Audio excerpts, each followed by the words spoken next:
It's in the way that you hold me, how much you care. You share your emotions like lovers first glance, and you sparkle and shine like champagne surprise. You carry me on and on like my favorite love song. Through this river of dreams, so big, river running straight through my heart. Big river, letting your love flow for miles and miles. You're rocking me gently, yeah, you pull me along, and you lift my spirits so high, you can do nothing wrong. Wow, Chloe Chandler, Artist Spotlight of the Week. Wow, Chloe Chandler, Artist Spotlight of the Week. Go out to our website, www.avradio.org. Check her out. Please blow her up. Make her go viral. But read her bio. What a story to be told. By the way, that song was Big River. Loved it. Did you listen to the lyric? So cool. You know what's so cool is I had the opportunity to make her go viral. But read her bio. What a story to be told. By the way, that song was Big River. Loved it. Did you listen to the lyric? So cool. You know what's so cool is I had the opportunity to have Chloe Chadwick. Welcome to American Veterans Radio. Hello, how are we doing? Good. Well, how are you today? So it's like after 9 o'clock. I know, I'm good. I've just been out for the last hour as well, trying to get the booze and turkey off me from Christmas. So. But it's going well. You know, I'm getting skinnier day by day, so it's all good. Oh, believe me, there's a whole story there. But, you know, this song, Blue River, like I said, I was listening to the lyric, recorded that here in the States. Tell the story about that. Yeah, I did. It was the one opportunity I'd had to come over to the west side of the US. I had an opportunity with a record label, I think it was back in 2014 and 15, called Blue Pie Records, who were actually based in Australia, but they had a lot of contacts in the US. They were working with some emerging artists over there. And yeah, he told me to send a load of my stuff, a load of my music. He was really liking the songs, and he absolutely loved Big River as a demo. I'd recorded it the year before with a band just locally in Newcastle. And he said, I need to take you to America to one of my good friends, a producer called Chris Garcia, who lives in Topanga, lovely part of California. And he did. He stuck to his word, and he took me over to America, and I spent a full week recording in Chris Garcia's home.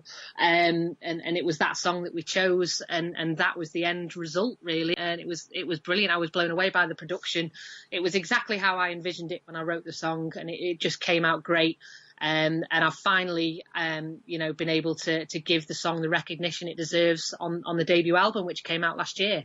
Yeah, Dust Bowl Jukebox, right? Congratulations on that, by the way. Thank you very much. Thank you very much. Yeah, it actually topped at number 14, right, on the iTunes country charts. How cool is that? I mean, it's just like, my God, everybody knows iTunes, right? And you're number 14 in the whole blessed world. I know, tell me about it. And I've still got the photo. I've still got the photo because I'm next to Johnny Cash as well. Really? So I took the photo of it when it came on iTunes, when everyone was downloading it the day it came out. And when I saw, there was Johnny Cash there was Lady Antebellum. And, it was great. It's just real good to kind of add to the story of your career, I suppose. It's great. I was also, and I was listening or looking at comments from your brand new CD from Helen Mitchell from No Depression. She said, hardworking singer-songwriter possessing a gritty, I love that, by the way, a gritty contemporary approach. Chadwick certainly has what it takes. How's that feel when you get a review like that? Yeah, Absolutely brilliant because, there's a lot of hard-working musicians out there, and I'd like to think I'm one of them. I've been singing since I was 16, 17. I moved abroad when I was 17, to try and play and get better and, home in on, your experiences and just trying to learn how to be a performer. And I've been doing that for the last 15, 20 years. And for something to finally start happening, which it has been, I think, more than, any time that I've been trying to get stuff out there, it's really been happening for me the last 3 or 4 years. And I think it's because I've finally found my identity, and that is, country and Americana music, which I think I've always blended country and Americana music in my songs, but not as much because it was very hard, 7 or 8 years ago in the UK alone to country music because It was nowhere. Now there's a lot more opportunity. I think the UK are grasping it a lot more. And it's great. It really is. And it gives artists like myself a bit more of a breathing space to think, thank God I can actually write now what I want to write. Without people saying, Tree, if you want to do that, go to America. People aren't doing that anymore. People are writing what they want to write. And if they want to write country, then they're able to do it. And it's kind of getting accepted in this country now, which is great. So it's been a bit of a roller coaster of a ride, but to start getting some exposure from the album and a couple of songs that I've brought out, and like you say yourself, to getting on radio stations and further exposing the music, it's a dream come true. Really, that's what you want. That's what you want to start happening. People listening and embracing the music, and actually, giving you credit for where credit's due, working hard and putting the time and the effort in, so it's a great feeling. It makes me realise I'm on the right track.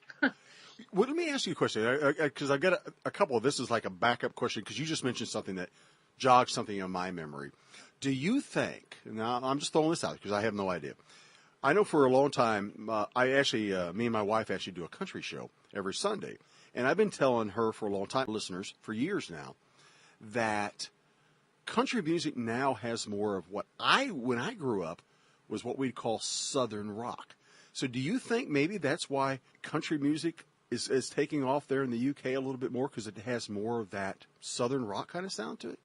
Yeah, possibly. I think there's a lot of elements to it. I think the music as a whole is massively expanding now. Sure. We're not all just being pinpointed to the charts anymore. There's so many artists now that have got an open door and a platform such as Spotify and iTunes and whatever, right, to release what they want. And I think so much as sometimes that can be a bad thing, it can also be a very good thing for hardworking musicians, because they've now got a platform and a voice, and they don't necessarily have to get signed anymore. And I think people are doing what they want to do. They're not being pigeonholed anymore. And I think that's being embraced in the UK now. You've got easily 10, 15 big US country acts coming over now touring. You've got Maren Morris, Carrie Underwood. You've got the C2C Festival in London. You've got the country weekend in London as well, where you're having big acts come over. And so, you've got Casey Musgraves coming over, Luke Bryan's coming over. They're all coming over to this country. And you can't tell me that they're not coming over and not making a profit. I don't know. Would they really do that and not make a profit? So there's obviously a selling point for them to now come to the, of course, the UK is a big part of the music industry. Well, it's always been, if you go back, you look at our charts, I don't care what genre you're talking about. It's always been either we charted in the UK, then the US, or the US or the UK. It seems like they've always been like hand in hand there together. Yeah. Now, I was going to go back to my second point is you mentioned hand there together. Yeah. Now, I was going to go back to my second point is you mentioned something about what you said, I think, is something to the effect you found your way. I'm looking at an article from Chronicle Live, and I'm quoting you, and I hope I got it right. You said, my sound is definitely something that has evolved over time and it's probably taken me nearly all my career to find. Expand on that. Yeah, I suppose what I was saying before. I think I've always had a country sound in me. I started when I was 17, 18, and you're talking the millennium era, 2001, 2002, and it was all pop. It was pop music, Brit pop, American rock, Again, the only person that was really doing something then in the UK alone was Shania Twain. And even then she had to soften and mould her music to suit the UK. Now, I'm not saying I held back a little bit, but I played to what I suppose what my knowledge was. I was playing what my inspirations were. And at that time, it was very guitar-driven music. It wasn't really country. But everybody was doing that, and that was the problem. And I didn't have a record label. I didn't have a management company. I still don't now. I'm unsigned myself, and I've learned the long way, if you like. I've taken the long road, but that's because I've had to, and I've had to learn everything from scratch. And it's taken a long time for me to kind of learn and gain the knowledge of the music industry and how it works. And I suppose it's only now that my voice has matured. A lot's happened in 15 years, as you can imagine, with any artist. And I just think that I was at a place 2 or 3 years ago where I recorded my first EP, my first kind of country pop EP, which was a self-titled EP. And I did Feels Like Home and Settle Your Heart. And something just clicked it right. And there was only me and my guitarist, Mark, who went in the studio and we recorded that. And it was in a local studio in Newcastle. And it just worked. It just clicked. And from then on, things have gone up for me. I haven't looked back. And I think every artist, whether they're with a record label or not, if you don't know your identity, if you don't know who you are as an artist, you've got to work bloody hard to try and find that, because that's the piece that's missing in the puzzle for me. You can have any artist with, Sony Records, got to have that unique selling point about them. Otherwise, how do you distinguish who you are from everybody else, from millions of other people now? You've got the likes of American Idol and Pop, X Factor in the UK, right. And they've kind of encouraged a lot of people that wouldn't have necessarily taken the musical route to say, hey, I want to be a singer. And because it's so easily accessible for people to do that now, for people to release their own music. So you've got to stand out of the crowd. And that's what I've been trying to learn and home in on over the last 4 or 5 years as an artist. And that's what's really helped me to really find my identity, who I am, who I want to be, and the kind of path that I want to take. And that's what's helped me move forward. You talked about C2C, which, by the way, to our listeners, is country to country. I was reading where you were there and you performed up to like 30,000 people. Now, here's the question where I'm going with this. Kind of adapted as you performed to your audience. And if you listen to any of my interviews, I always ask the same question. Do you change your performance based on your audience, whether they be old, young, mixed demographic, or whatever the case?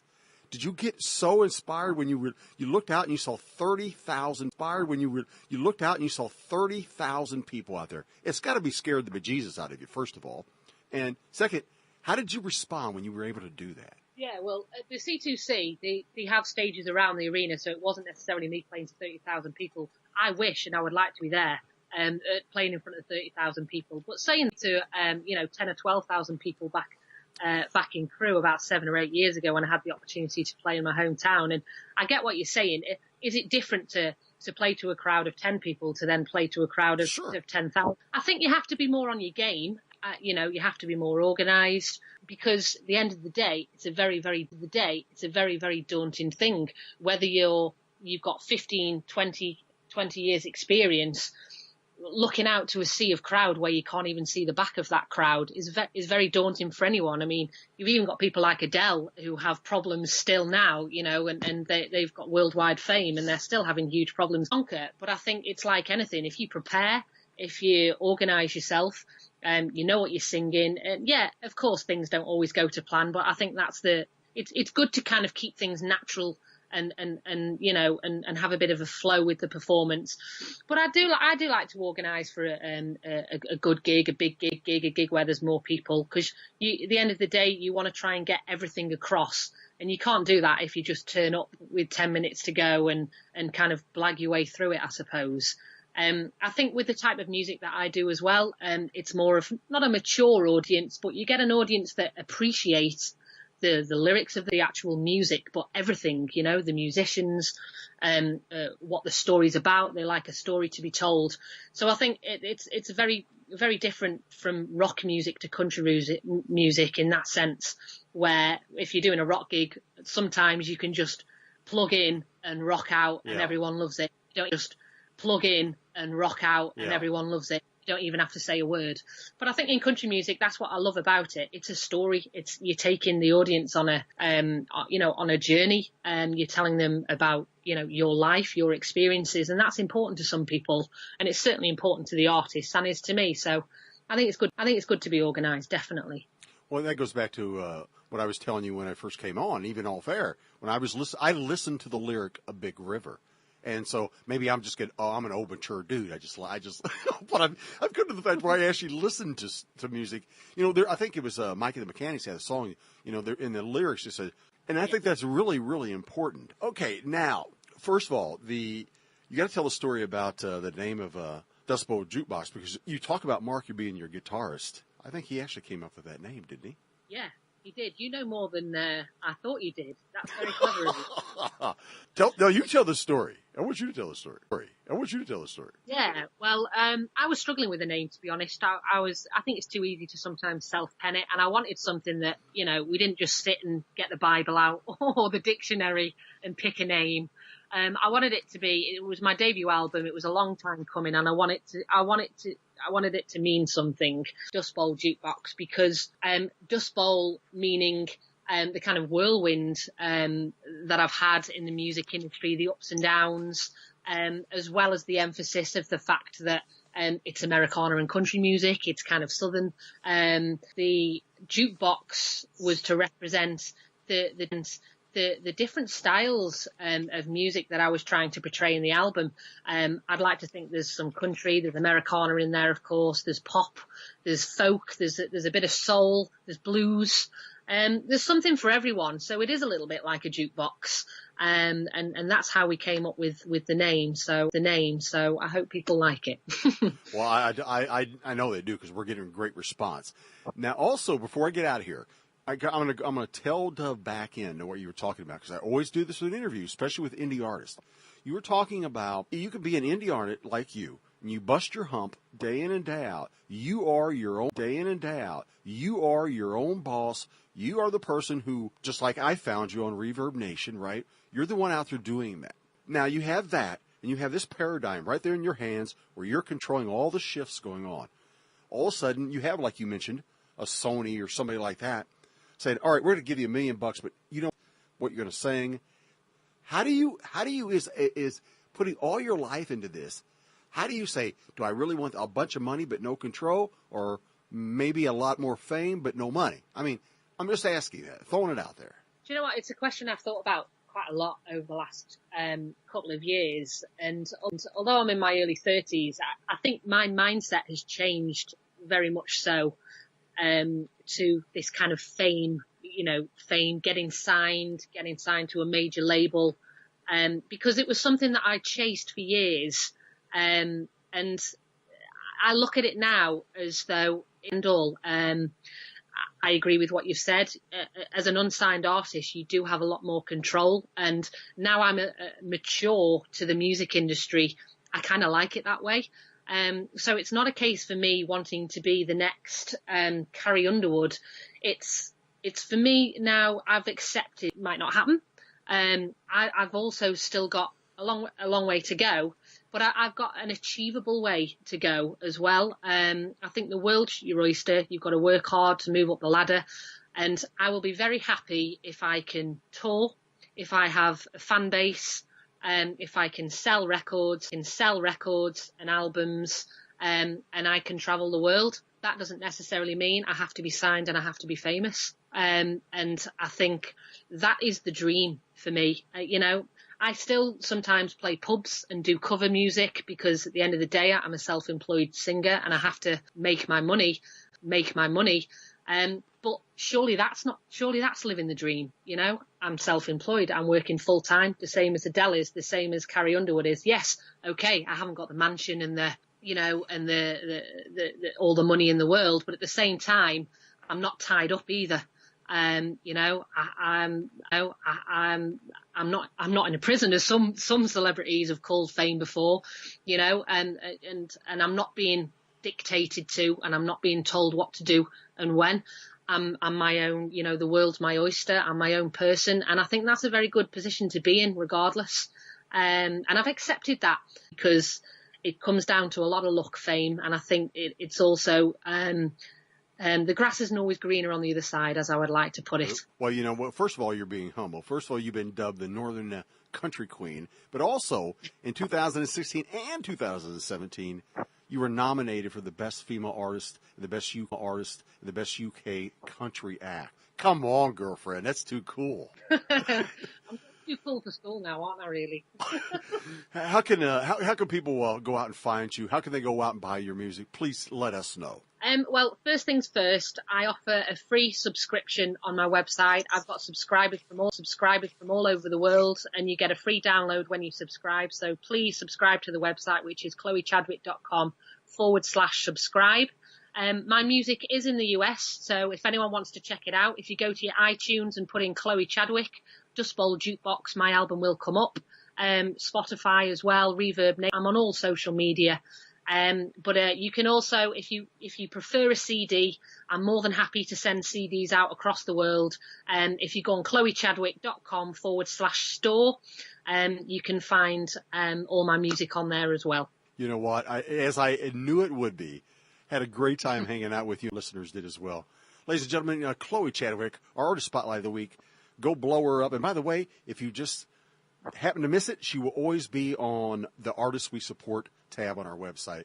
Chloe, great job. Love your sound. Keep up the honest and the passion. I can hear the passion. So keep it up, because one day maybe I can have a drink with you.